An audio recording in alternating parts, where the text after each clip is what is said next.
پر ظلم زیادتی کی گئی تھی، ان کو سمان اگر کسی نے دیا تو شخص کا نام ٹیپو سلطان۔ آج ٹیپو سلطان کی حقیقت ہم میں کوئی نہیں جانتا۔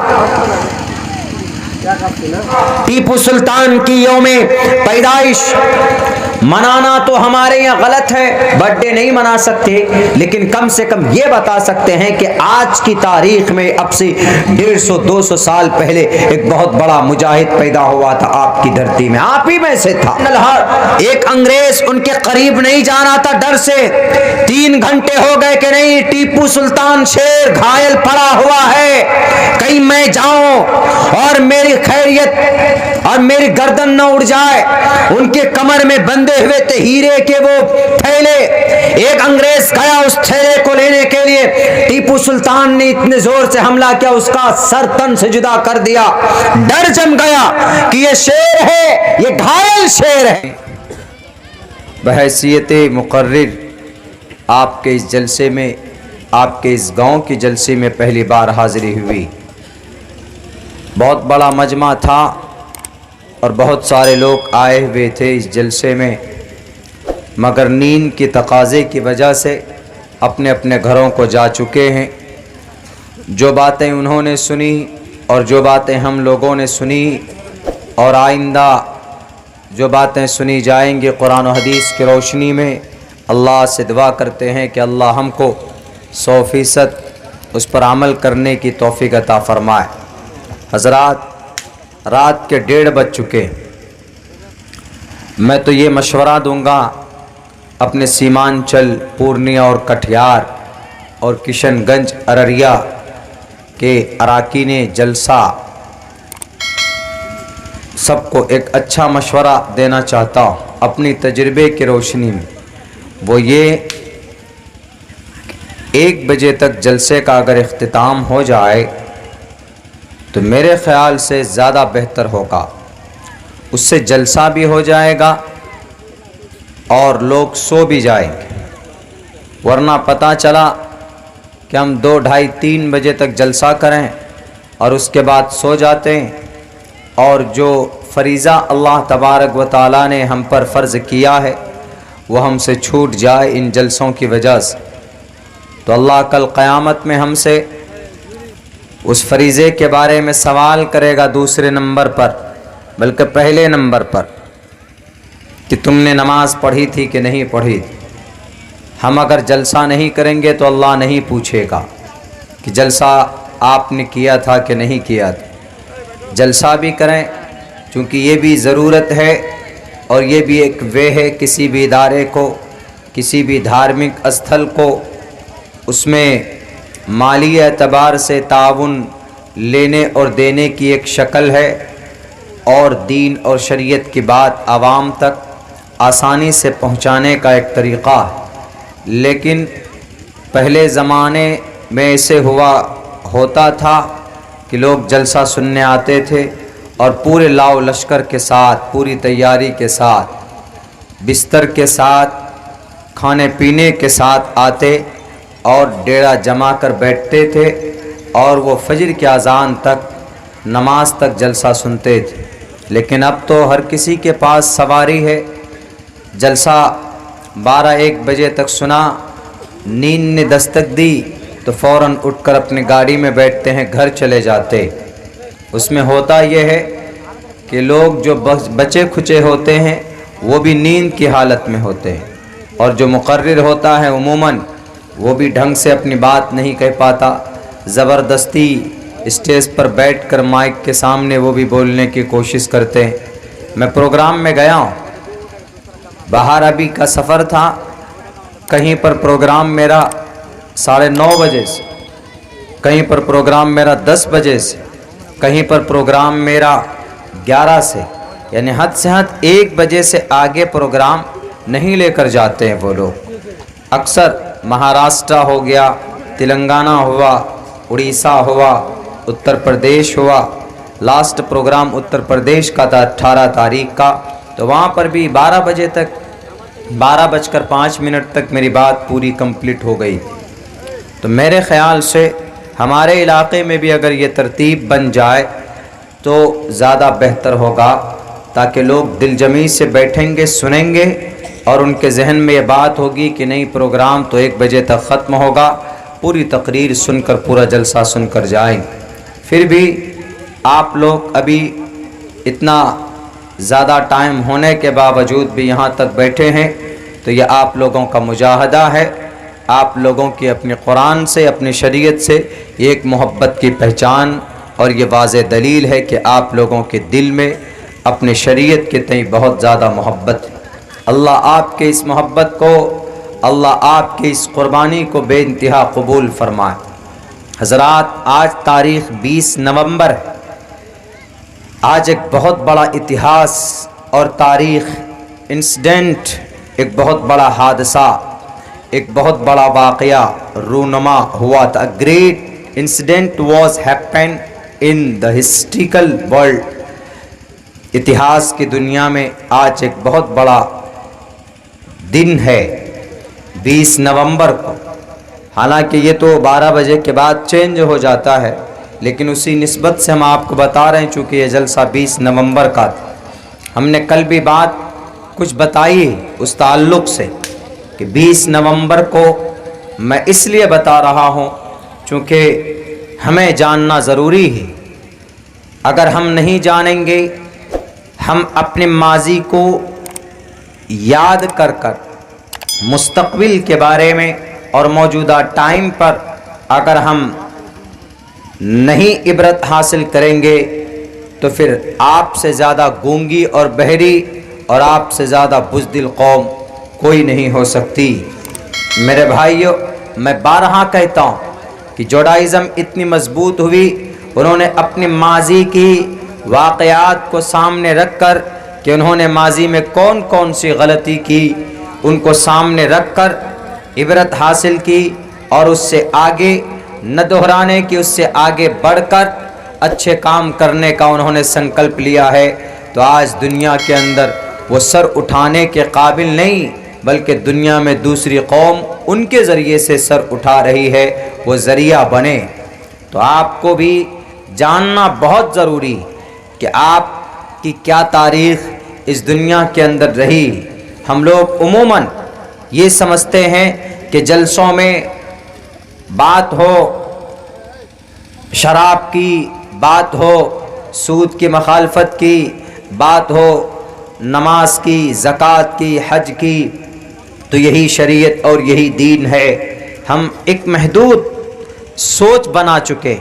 ایسا نہیں ہے میرے ساتھیوں، آپ 24 گھنٹے میں جو کام آپ کرتے ہیں، چاہے آپ مدرسے میں پڑھاتے ہیں، چاہے آپ فاوڑا اور کسلا لے کر آپ کسی کھیت میں جا کر کام کرتے ہیں، تو دونوں کا تعلق شریعت سے۔